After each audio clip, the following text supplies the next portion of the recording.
Alright, Twitch. I'm streaming now.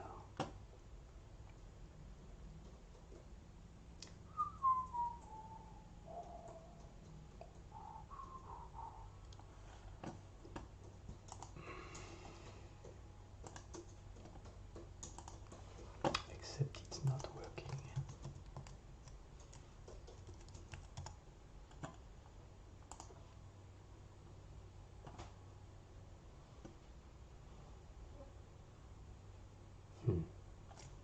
Technically it's working, but practically it's not.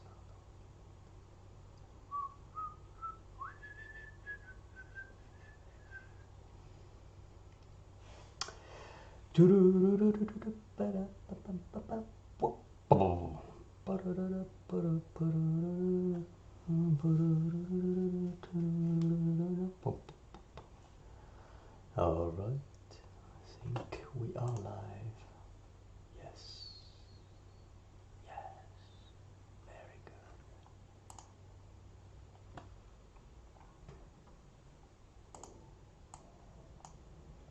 Okay, the microphone's working, good, very good.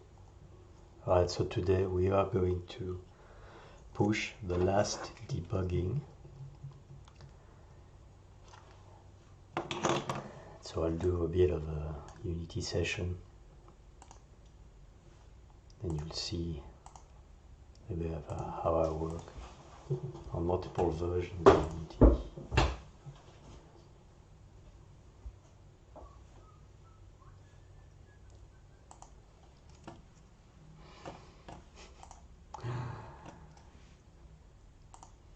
So let's add a webcam.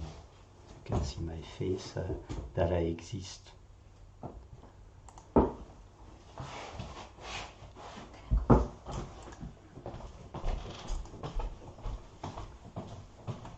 Okay,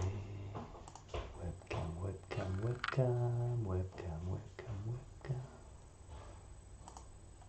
Okay, usually nothing happens here.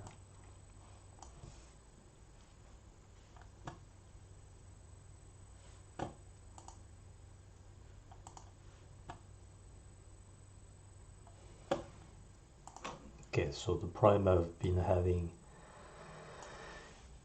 was that on the Switch, loading would freeze up the game. And so what I did is I updated the firmware of the Switch. And then I ported the game on 2020.3.21 and 2021.2F1. Alright, so this one, typical with URP, it breaks shaders. So this one is probably not usable. This one is fine, it's doing really well. But what I'm noticing in the game is a bunch of hiccups. So now here is something interesting about Unity. Hiccups are usually caused by allocation. Unity runs on mono, and even when it's converted to AL to CPP, they still have a garbage collector that handles all the data that gets created and destroyed by your script. So your script gets converted to something like C++, I think. But in any case, the memory is still handled by a garbage collector in L2CPP, which is what is written to when you're outputting to the switch. And when that happens, if you have anything allocated memory and it's allocating hard, then you're going to get hiccups where the garbage collector is getting triggered because there's a certain level of memory allocated that needs to be disposed, and every now and then the garbage collector gets triggered. So there are two garbage collectors on Unity. One of them is, I show you. One of them is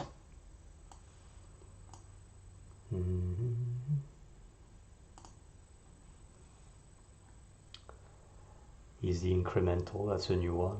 But the incremental has been found to put a bit more pressure on the CPU. And because we are really CPU strapped on the switch, GPU is really fast on the switch, but CPU is quite slow. And we have only 3 cores out of 4. I decided to turn on incremental GC. And so I make sure that all the allocations are either kept, I allocate and then I use some kind of a pool, or keep the pool for instantiation, the stuff we've had since day one on McDROID, because McDROID was actually targeted to the iPhone. So I have those 2 choices, incremental, that puts some pressure on the CPU, but does a better job. It cleans the memory allocation, the memory that needs to be dumped, that needs to be released. It does it more progressively, or so that one is a little slower, or the one that we built McDROID for. And I was hoping that we wouldn't need incremental, but I see hiccups, a lot of them. So it's very hard to tell what it is, because I never had any hiccup until yesterday. The possibility is this. I'll show you what I added for the debugging. I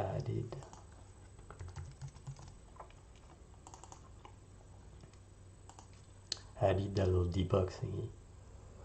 It's really quick and dirty way of having as much information as possible. Okay, is he gonna freeze? Yeah, Unity is super good at freezing up. So here is something, I'm gonna just throw a bunch of information. So Unity is good at a lot of things. What it's really, really bad at is loading of assets. It's horrendous. And so they tried to make it a little easier a couple of years ago by adding async loading. I think that was in Unity 3. But they kept the way Unity handles data and loading and all that stuff, and deserialization of data. Deserialization means, my understanding is that it's unpacking, essentially, and making the data available to the script. It's really, really bad at that. And so you cannot load multiple things at the same time using their loading pipeline. You have to load one after the other, even though you do it async. Async is only to release the main thread from loading duty. But the main thread is still in charge of starting a loading, I think, and definitely deserialization is always done in the main thread. And so what happens is loading is a huge problem in Unity, and you have to do all sort of things to make loading more transparent. But the thing is, you cannot, for example, if you have loading that's async, you would think, okay, I just throw a bunch of loading on one thread and let one core handle all the I/O, and then load all the scenes one after the other as I load the game. No, you cannot do that, because when you load a scene, you need to activate it. Until you activate the scene, it will block the loading queue. It's like, what the fuck? But that's how it works. So anyway, in order to handle that, a lot of things had to be done. And what was happening recently, and I had no idea why, because it was working fine, was that loading would suddenly freeze up the game, like completely freeze up. So I put all that debug data to see where we're at. And what happens is when loading freezes up, the game freezes for good. And because the game uses fade to black to, let me see if the stream works. Yeah, the game uses fade to black to hide the loading time. So here is how it works. I hate loading screens, right? So what I would do is I would, let's say, you have won the game, right? And there are two, so it branches out. You either retry the game or you lost. You try the level to do better or to get some diamond or whatever, or you go back to the hub world called home. Now as soon as you press the button, a few things happen. I start fading in a black screen, a black overlay, and then I start loading asynchronously the level of the home world. So I make sure it's in normal priority. I keep the CPU and the GPU budget the same as when you play the game, so that there is no stuttering during the fade to black. As soon as it's faded to black, I switch to boosting the CPU, and basically it boosts the CPU, it overclocks it a lot, and it underclocks the GPU. That's so that the switch can keep, that's a mechanism the switch has to keep the battery budget, the battery under control. It's really good. But so when that happened, the screen is completely black, right? And then the game would freeze. So I had no way of telling what was going on if the game was still running. So in this corner over, let's see, let me see my cursor.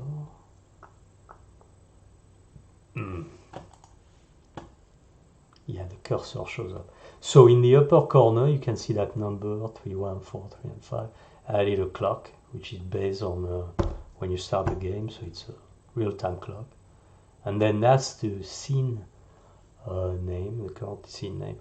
All these yellow things, what they are is what I call data pipe for async. So what it does is whenever there is an async operation being done, the async pointer is put on a scriptable object, which allows me to do various things. One of it being, let's see if I have that, FSM. Yeah, it allows me to have an FSM that exists inside the scene, and it allows me to have hard-coded. So the FSM allows me to build logic like that. So I have a state machine right here, and I have different actions, different states, and then different action and transition, right? So that scriptable object having the async pointer in the scriptable allows me to access with a scriptable async pointer in a scriptable object allows me to visualize more clearly what I'm doing. That's the truth. And allows me to access these kind of pointers through that visual representation of an FSM and through a hard-coded script. So it's convenient. So I thought at first it was that I was messing up the async left and right. So I started displaying all the, let's see, on this run load, you can see what it looks like.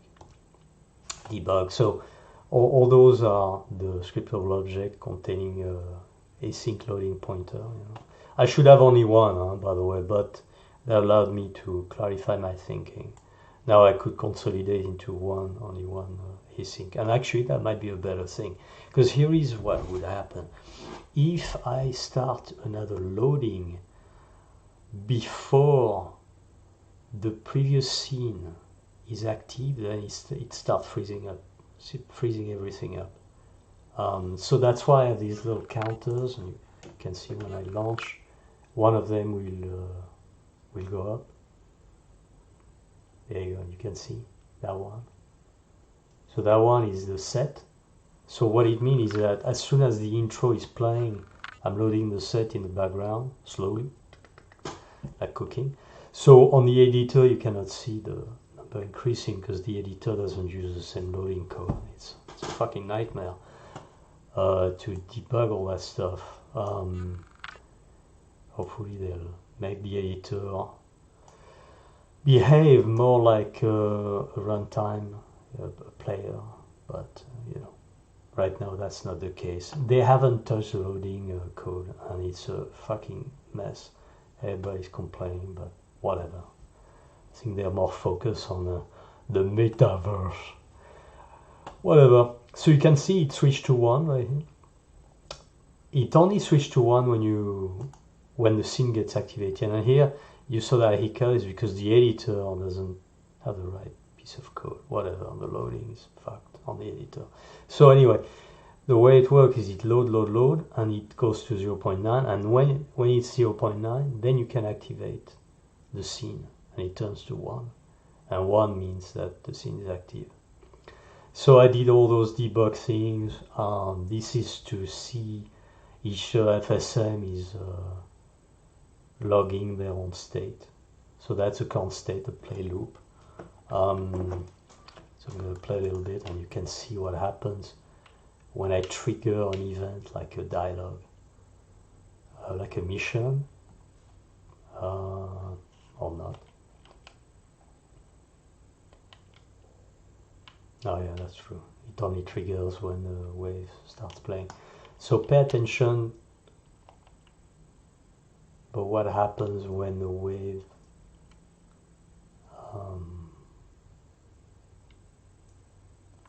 there you go. See? So first of all, the new species were detected by one of the other bits and pieces of logic in the game. And it triggered that displaying with this and all the text in Japanese. The way it worked is, see that name, like debug FSM global 200 new species. Voila, that's what happens. Is that something detected that there is a new species that was never encountered before, and that exited the loop. There you go. Using this thing, in-game new species, which is a Boolean scriptable object, which was triggered by the other piece of logic. So the benefit of that is that I can see how the logic is being triggered. Like, you know, I just have to look at the inspector and I see that it was turned on.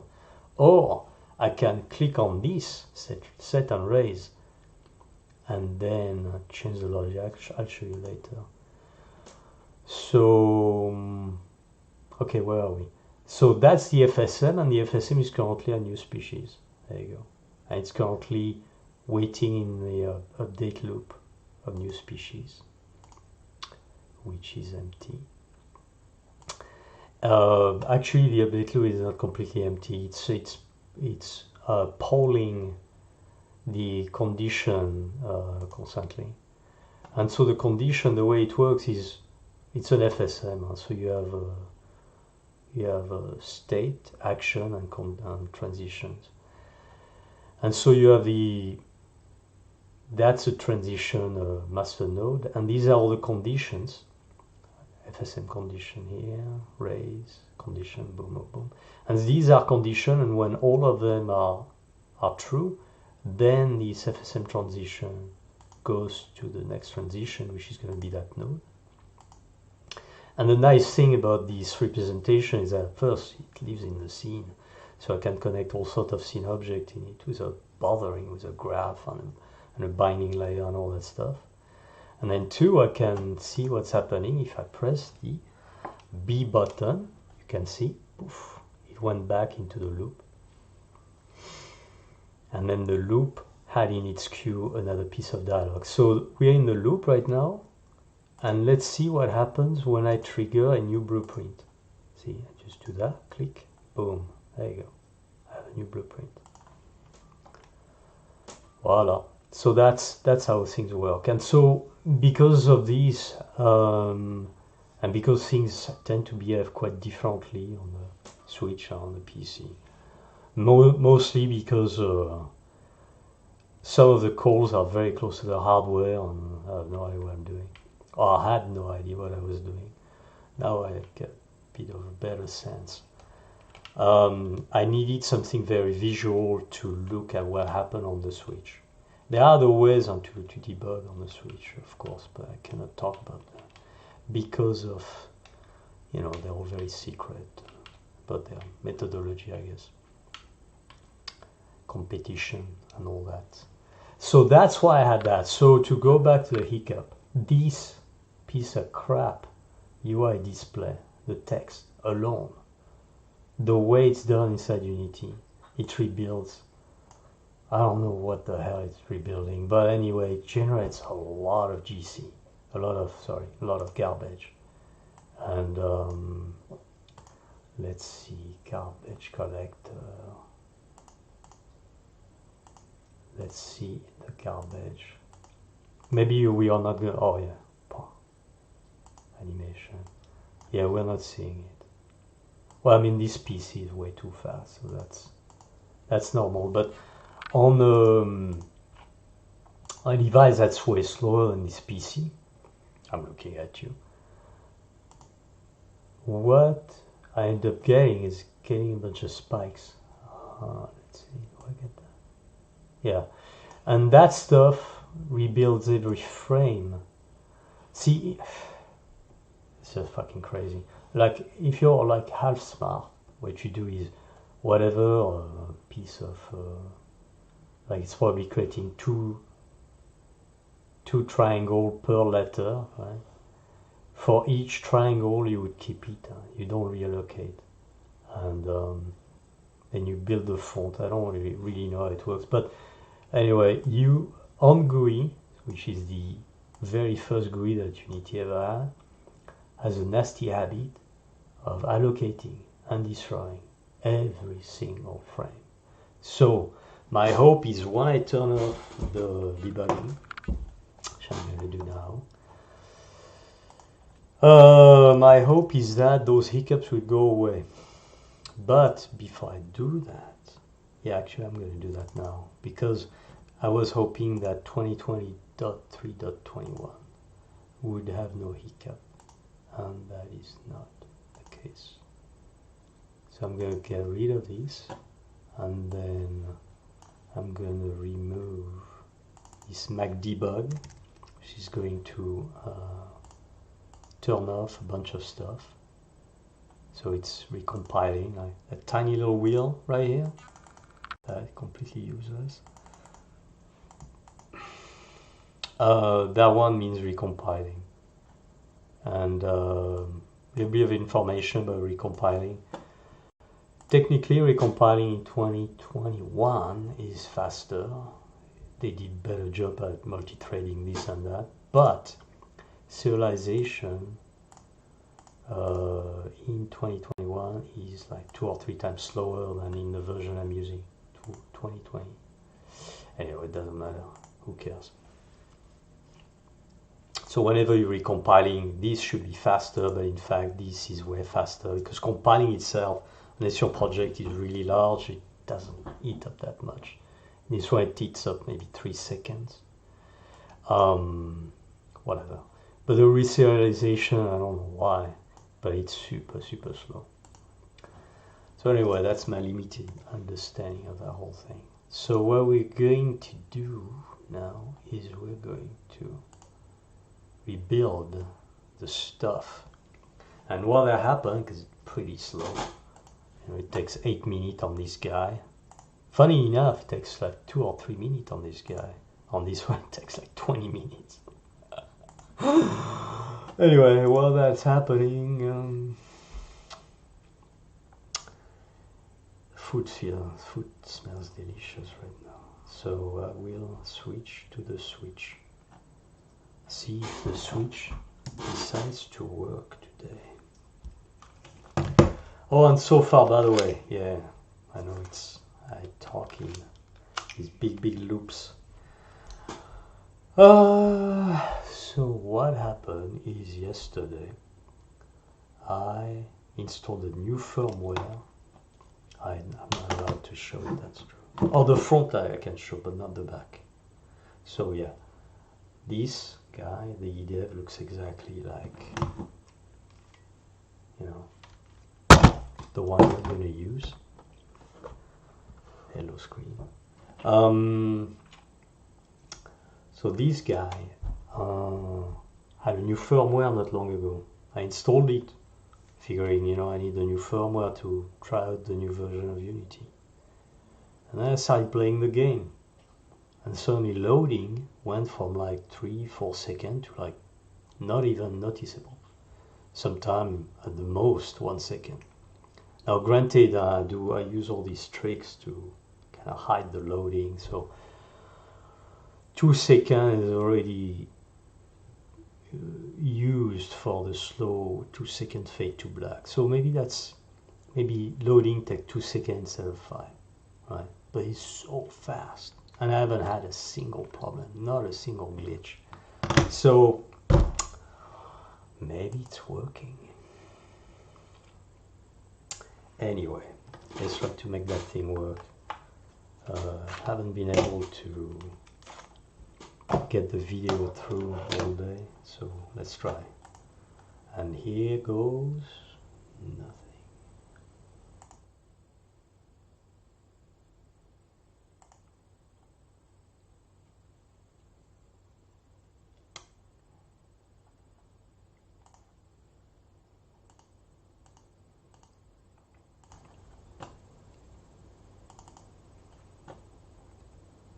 So here you should be able to hear me. Okay. This car. As you can see, it's black, and I don't know why. I don't know why, man. So maybe I change the setting or something. Let's see, system setting. So on this one, all right. On this one, you can see maybe. Hello? Yeah. So the interface is exactly the same as the commercial switch. But there is a menu I cannot show you, which is for development. And in this one, I can change the behavior of the switch. It's got like so many settings, I always get lost. So, operation mode policy. Yeah, I think that's what it is. Performance mode policy, doesn't matter. Yeah, I think the firmware broke the video out. Oh well.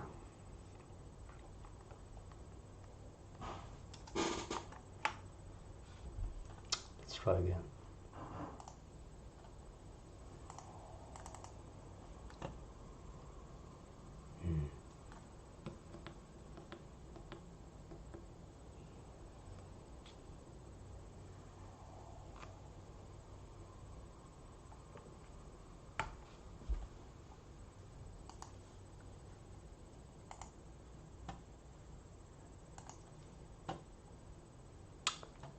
So it says no signal. Yeah, sometime I have to disconnect and reconnect the switch dev box. Which, you know, never a good thing, of course. I might have to ask for a new version of that. A new unit, because it's having a lot of problems. There you go, now it's working. Alright, so c'est parti mon kiki. Alors, let's see. Yeah.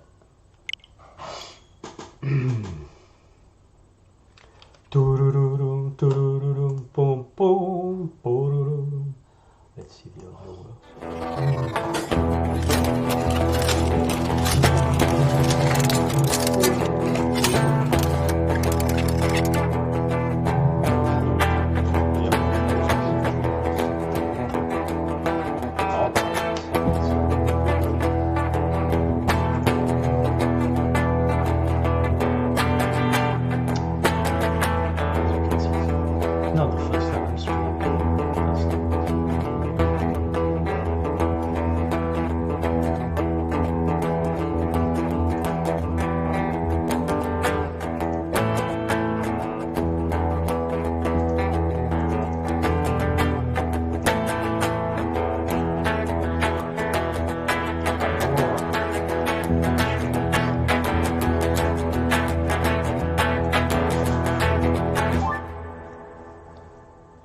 Oh, little secret.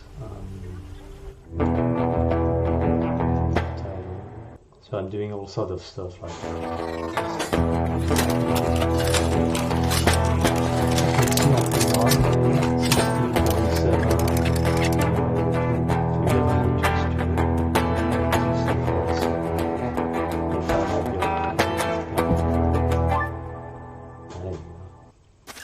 boom.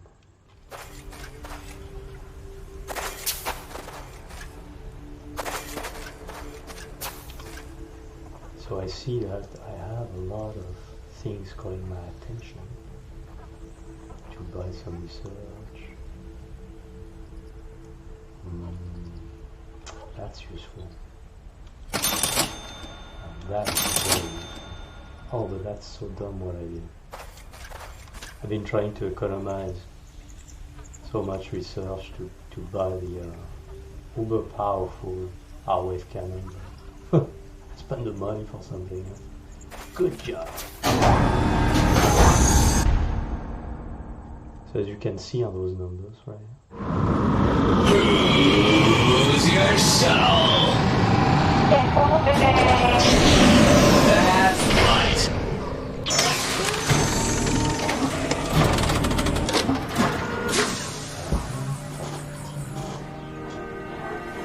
I see plenty of valley. Where is all the happy? This is too quiet. It's a trap.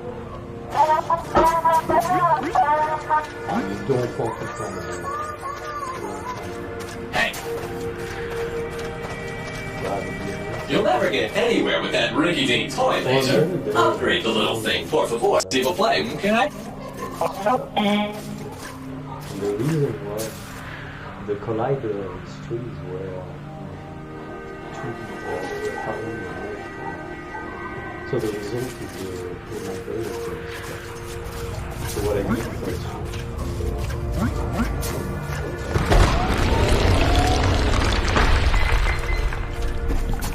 when I do that, because one of them I don't really understand how that so that's really faster application. And the other one is smaller sliding in that way. And so laser beam.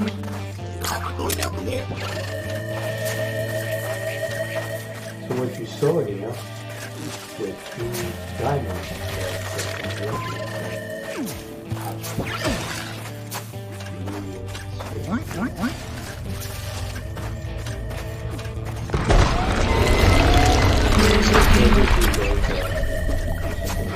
in fact, I was thinking about having to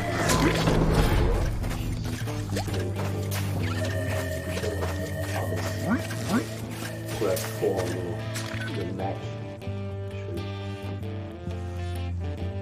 So little Mac has only 4 seed pods, right? 2 are taken and 2 are free. And those seed pods, the only way to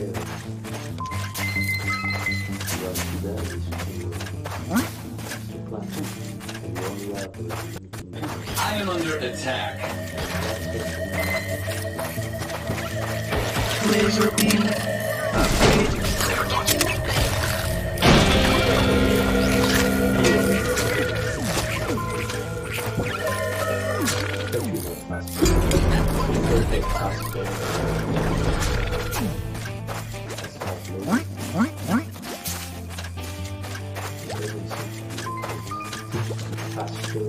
The firmware seems to be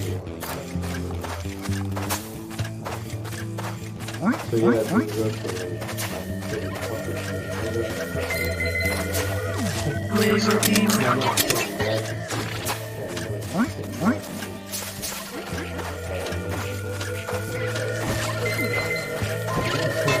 Laser beam.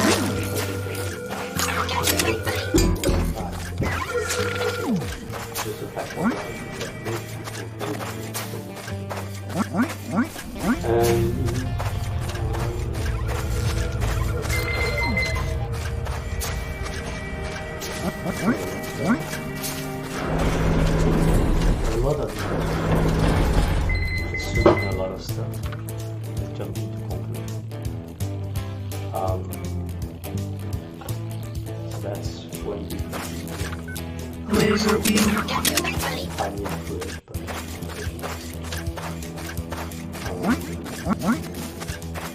raise your hand. You don't answer the question. That's the question. Before taking talk too much.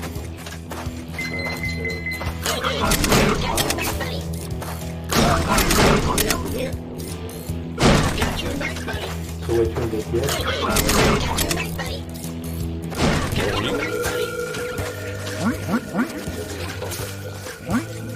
And so that's why it's important to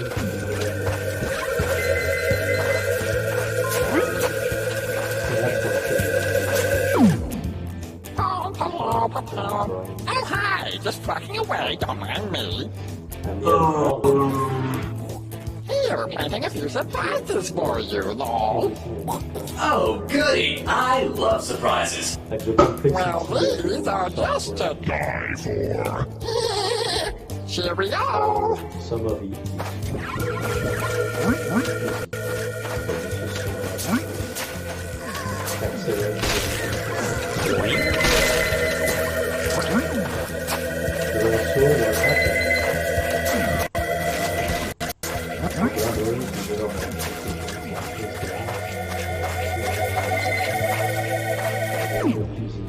A volcano? I knew this place was too peaceful.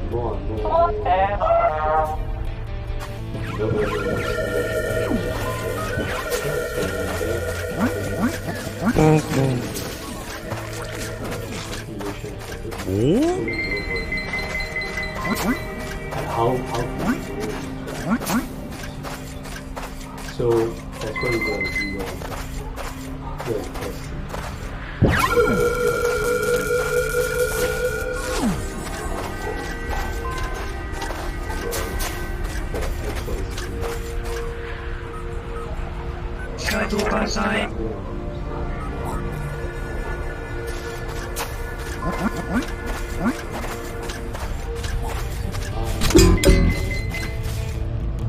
By the way, I don't know if you get this, but this is the highest level. Actually, because of the target for the camera. So you need the camera is above, I go way more. So you have bigger portion of the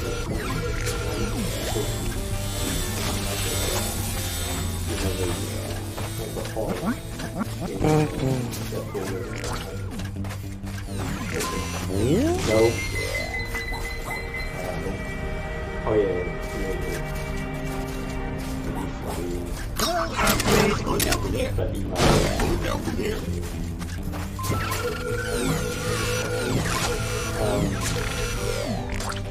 Another thing change the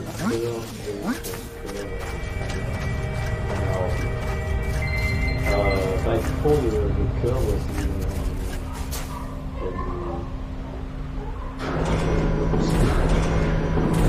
goes between 0 and 1 and you map it directly to rotation.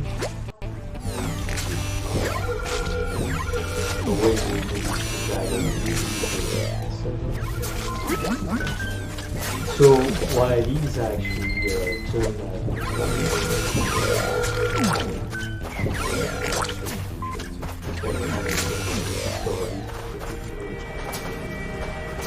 and then what I do is I apply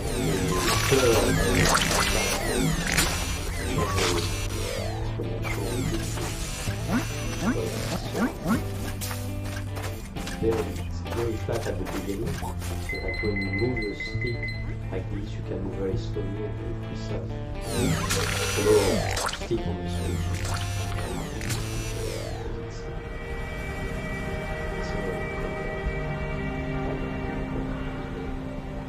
The sun tends to slide. But anyway, the idea is you can do some time movement, but a lot of cases you can get really in that way.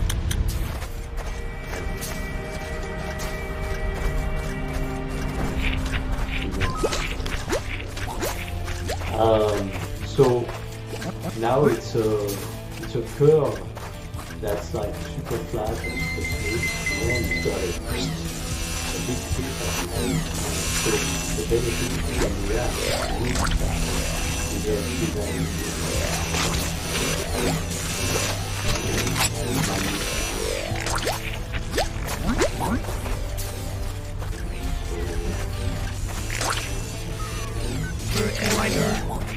I really like playing like this. I was trying to think that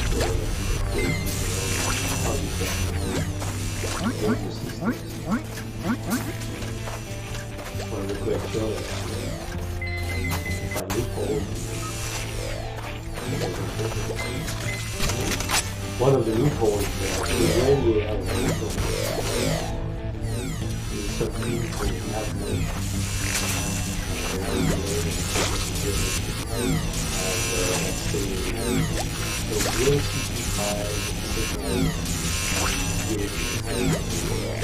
It allows features to get the point. Ow! A volcano just erupted next to me! Here's an ant in my boot.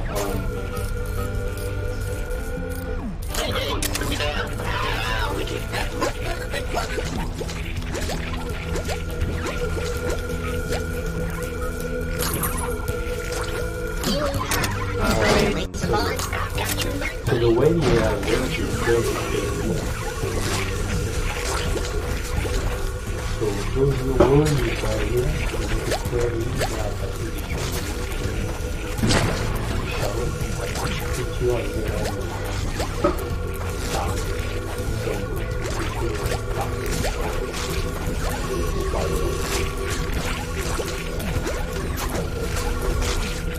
these guys always go in the shovel, and other guys at the bottom will do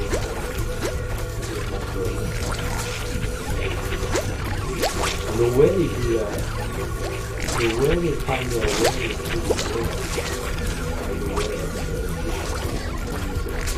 there's a theory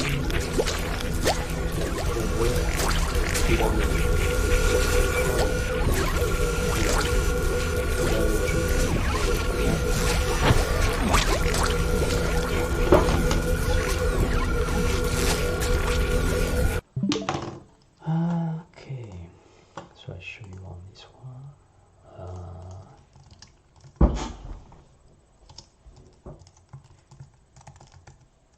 Screen.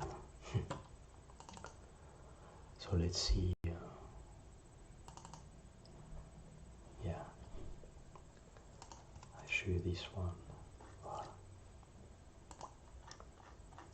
So see that I took the word that's probably the most intricate because it's got this underpass and all that stuff.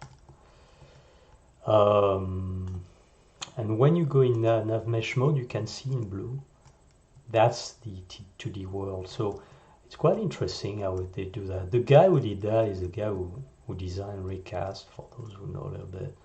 He's really brilliant guy, really. And the way it works is, see those segments, those tiles, the white subdivision. It allows queries to be limited in the amount of segments that need to be queried. So if you have a creature here, which is on the extreme tile, to here, all it needs to query is how I go, it just needs to query the connection to those tiles. And then within the connection, it will do, okay, right here, what is the closest, like it draws a line and then it does, okay, you'll go to this tile, that tile, that tile, that tile, that tile, that tile, that tile. And then it does, okay, what's the closest point, closest boundary to go to this tile, and then find its way. Not explaining it very well. You can check more about Recast. But anyway, to go back to the idea of cheating in a game, pretty much every game uses this kind of system. Of course, not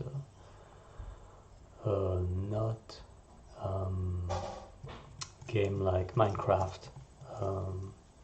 they have a different way of doing pathing. But when it comes to a static mesh or a mesh with a somewhat complex geometry, that's a standard way to do that. You know, all the big games use that.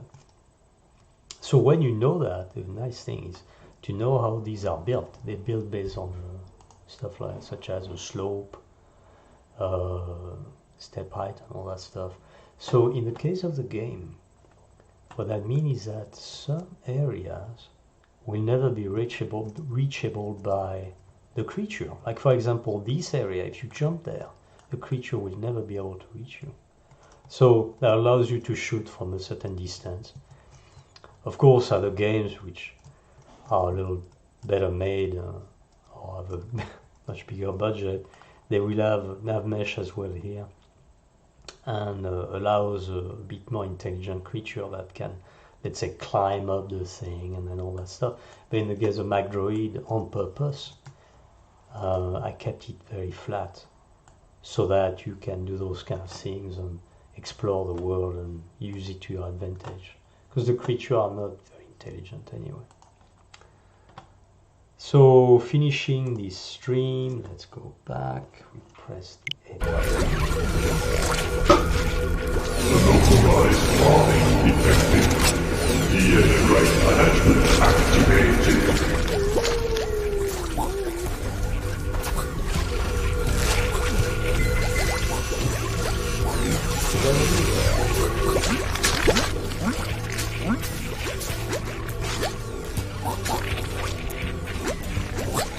Yeah, the weird thing about OBS is that it doesn't give you one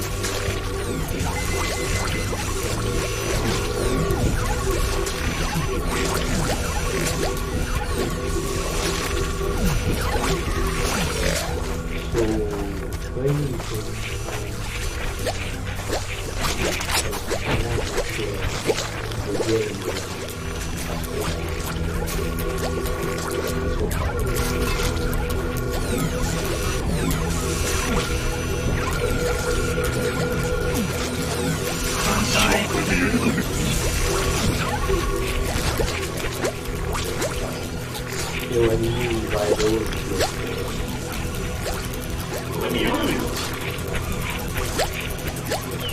the counter don't count really.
It's almost a one thing.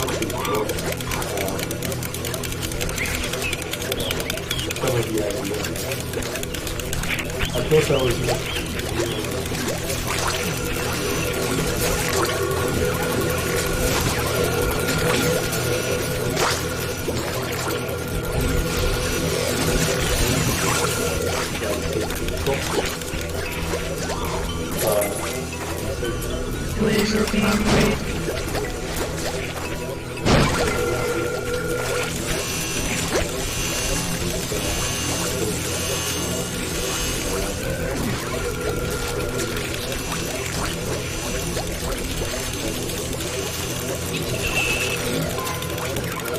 So anyway,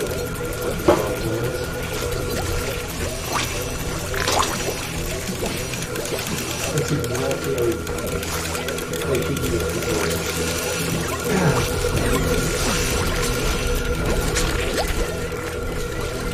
just for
I wonder what happened to Planet.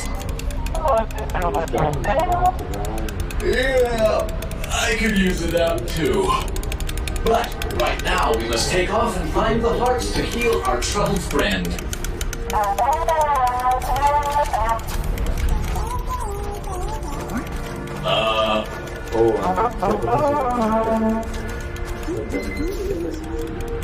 Enough already.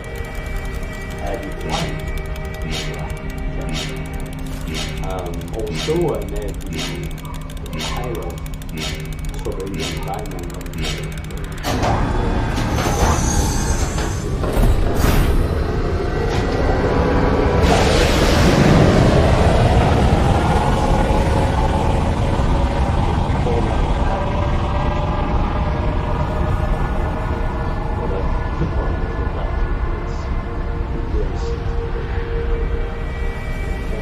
So the dog can carry a lot of diamonds.